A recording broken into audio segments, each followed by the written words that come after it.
মানে জিনিসপত্রের দাম আকাশচুম্বী। এই রমজান মাসে তাদের যে সংযম বলতে কিচ্ছু নাই। তারা শুধু মুনাফা ছাড়া কিছু বুঝে না। এবং আমরা গ্রাহক এবং আমরা যে কাস্টমার হিসেবে আমরা খুবই অসন্তুষ্ট যে আল্লাহ তাদেরকে যে সংযমের মাসে যে তাদের যে একটা তাদের মনের যে একটা তাদের যে থাকবে যে যে তারা সংযম হবে, কিন্তু সেটা তারা না। তারা মানে কাস্টমার সমানে আসবে, মানুষ খাবে, ইফতার করবে, সুন্দরভাবে চলবে, কিন্তু সেটা তারা করতে দিচ্ছে না। তারা হইল মুনাফা, শুধু মুনাফা, শুধু মুনাফা। এখন হয়ে গেছে তার ডাবল, মানে ডাবল কিছুগুলো আছে রিডাবল হয়ে গেছে, মানে 3 ডাবল এরকম হয়ে গেছে। এটা সিন্ডিকেট ছাড়া তো আর কিছু না, আমার মনে হয় এটা সিন্ডিকেট। কারণ এই লেবুটা আবার দেখবেন যে এক সপ্তাহ পরে আবার দাম কমে যাবে। এক সপ্তাহে কিন্তু কম ছিল, আমি গত সপ্তাহে কিনছি 30 টাকা হালি, এই সপ্তাহে এসে দেখি 100 টাকা 120 টাকা আসলে দাম খালি আপনার বেগুন আর শসার দাম একটু বেশি, লেবুর দাম আর সব মালের দামই তো এরকম। টমেটো 50 টাকা কেজি, লেবু 80 টাকা হালি, গাজর 40 টাকা কেজি, শসা 100 টাকা কেজি, বেগুন 100 টাকা কেজি, ফুলকপি 40 টাকা পিস, মটর 50 টাকা কেজি।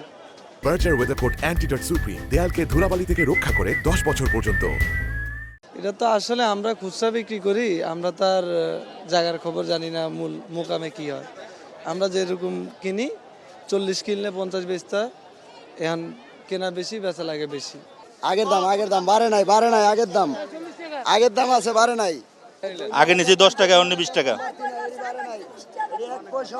আমরা তো মুড়ি 10 টাকা নিতাম, তো 20 টাকা নিই।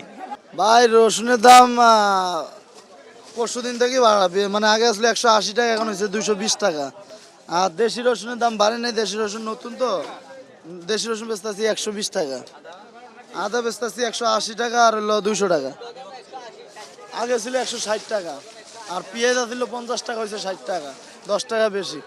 মনে হয় যে দাম বাড়তো না পেঁয়াজের, এই মানে এই 2 রোজা গেলে মনে হয় দাম আরো কমে দেবে। আজকে তো প্রথম রমজান, কোনো মালের সংকট নেই, কোনো মালের সরবরাহ কোনো ঘাটতি নেই। প্রত্যেকটা মাল রমজানে তো চাহিদা বেশি, ছোলা, খেসারি, ডাবলি, চিনি, তেল, আমাদের এগুলো চাহিদা বেশি থাকে। তবে অন্যান্য বছরের তুলনায় এবার সরবরাহ অনেক বেশি, দামও স্থিতিশীল আছে, কম আছে। ছোলা 85 থেকে 90, চিনি 100 থেকে 105, ডাবলি 55 থেকে 60, অ্যাঙ্কর 55 থেকে 60, খেসারি 100 টাকা। প্রত্যেকটা মালের সরবরাহ ভালো, বাজারে কোনো সংকট নেই মালের।